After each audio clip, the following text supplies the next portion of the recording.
This is Steve Hiles welcoming you to episode 24 of the Teacher Rockstar podcast, a place where tips and strategies critical to the new teacher are discussed. In today's episode, we will be talking about the importance of brain games for students. But first, a word from our sponsor. After nearly a year, I am so excited and proud to be able to announce our Teacher Rockstar Academy course. If you're a brand new teacher, a student teacher, or perhaps a teacher re-entering the teaching field again after an extended absence, this course is designed especially for you. Learn the tips, tools, and strategies for supercharging your classroom management skills. Build your self-esteem, gain confidence, and establish your credibility among your peers. To enroll, all you simply have to do is go to teacherrockstaracademy.com. That's teacherrockstaracademy.com and crush it during those first days of school and beyond. Okay, let's dive right in. Educators that are well seasoned take advantage of building curiosity and the willingness to perform or being called the smart one from a very early age. Now, fun games that keep students' brains engaged and busy do not exist for teachers to catch their breath while the students solve puzzles, but it is an added bonus. The main reason and importance of having such activities go beyond surface level information we had before. The brain begins to mature even before birth. Although it continues to mature throughout most of life, the brain does not mature at the same rate in each individual. Now, this obviously should not be surprising. After all, our bodies grow at different rates. We reach puberty at different ages and our emotional maturity at different times as well. So, really, why should our brains be any different? Just because you have a classroom full of students who are about the same age doesn't mean that they are equally ready to learn a particular topic, concept, skill, or idea. It is important for teachers and parents to understand that maturation of the brain influences learning readiness. For teachers, this is especially important when designing lessons and selecting which strategies to use. As a teacher, all children need to be challenged and nurtured in order to profit from your instruction. Now, instruction that is above or below the maturity level of a child's brain is not only inappropriate, it can also lead to behavior problems in your classroom.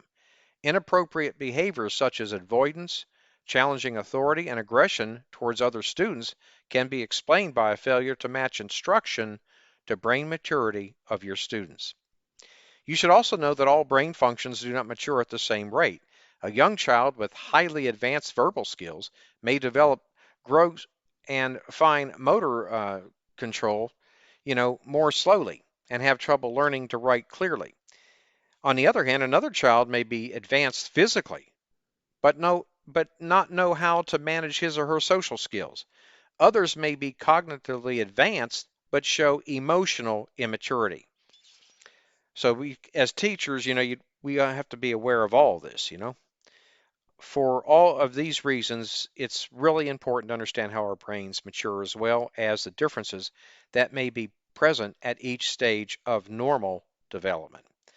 But let us veer away from the textbook for a minute, okay, and gauge the realistic advantages educators and teachers will have if they add challenging brain games into the curriculum without taking away the essence of them being just a game for children.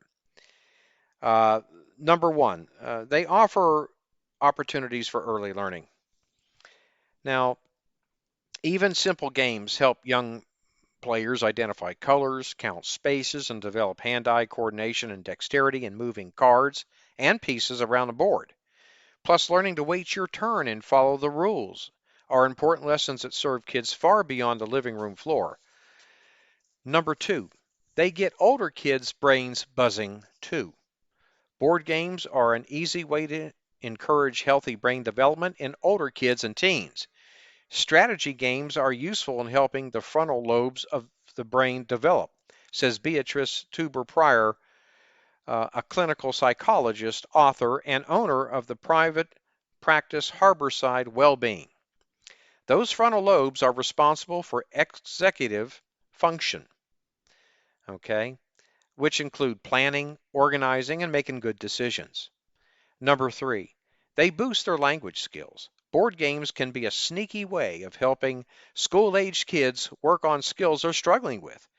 Do you have a reluctant reader, for example? A round of Bob Book's Happy Hats beginning reading game will help them expand their vocabulary and flex their spelling skills.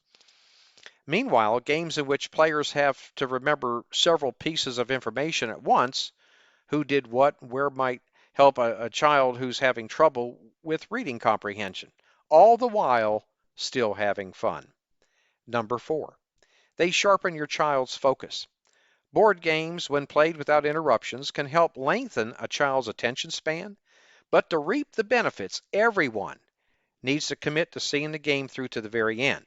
If your family sits down for a game of, let's say, Chinese checkers, for example, be sure to complete a full game without everyone checking their phone or asking Alexa to play a song or turning on the TV for the latest football scores, adds Pryor.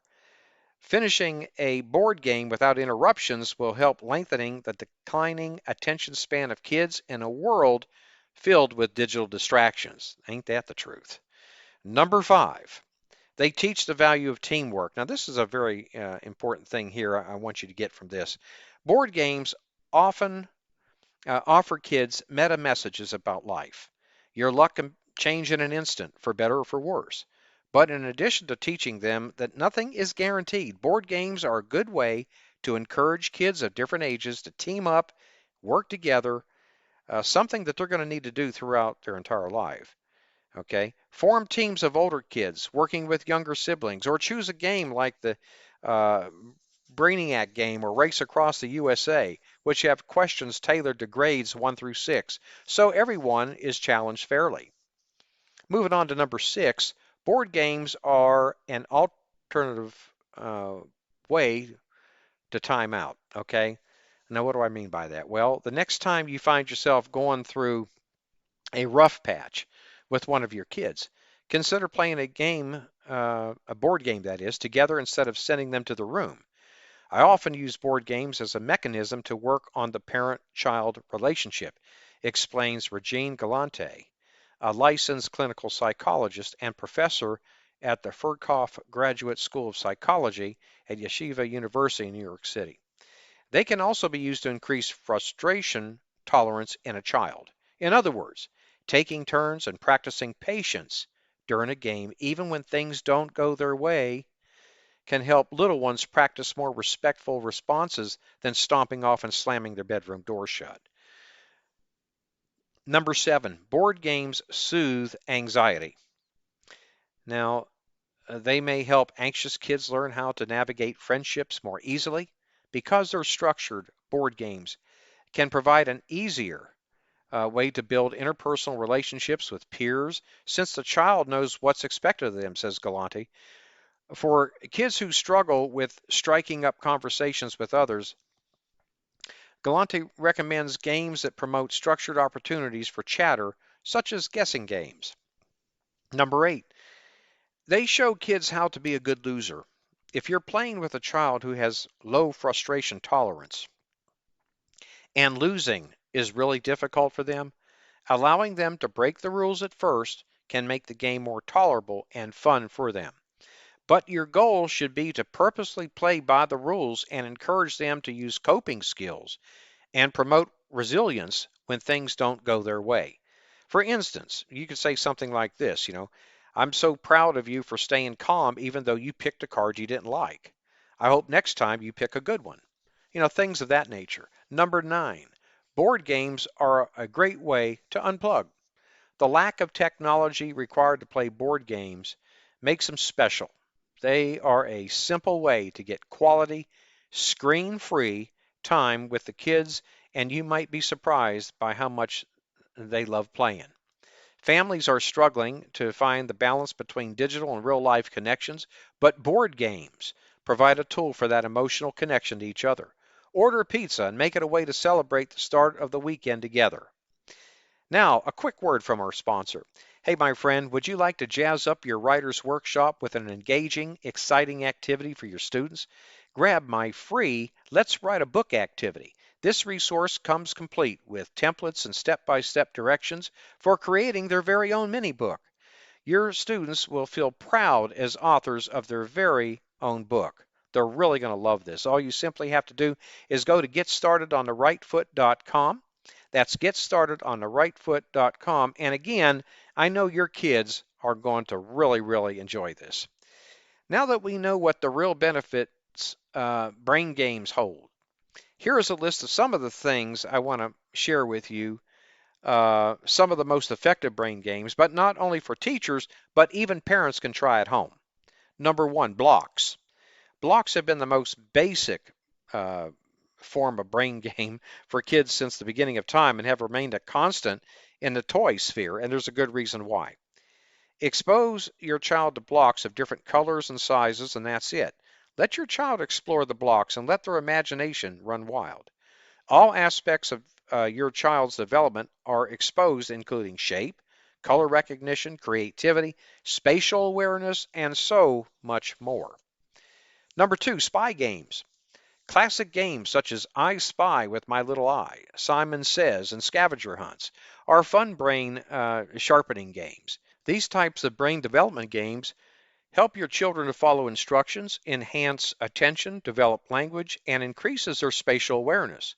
Books like Where's Waldo are great for children and adults. Finding a targeted item in a cluttered environment helps enhance your child's cognitive systems. Scavenger hunts can be easily customized and keep your children occupied for hours. Number three, brain-teasing puzzles. Puzzles can be fun for the entire family. They're a great way to develop your child's spatial perception, their coordination, problem solving, cognitive skills, and fine motor skills, proving that puzzles to be awesome games for brain development. There are many different kinds of puzzles to choose from. There's things like tangrams, board puzzles for younger children, and older children and adults can indulge in Scrabble, Sudoku, crosswords, logic puzzles, and even Rubik's Cubes. At any age, puzzles are surefire brain teasers. Number four. Now, this is a very interesting concept here. Obstacle courses, where you jump, skip, run, and hop. Obstacle courses are easy to set up and one of the best mind games for kids. You could even set one right up in your living room. Create simple obstacle courses using household supplies. Increase the complexity with creative obstacles for older kids. Obstacle courses help enhance your child's gross motor, visual perception, motor planning, coordination, problem solving, critical thinking, and language skills. There are so many versions of obstacle courses. Now, here are some items, for example, that you could use to create an obstacle course indoors.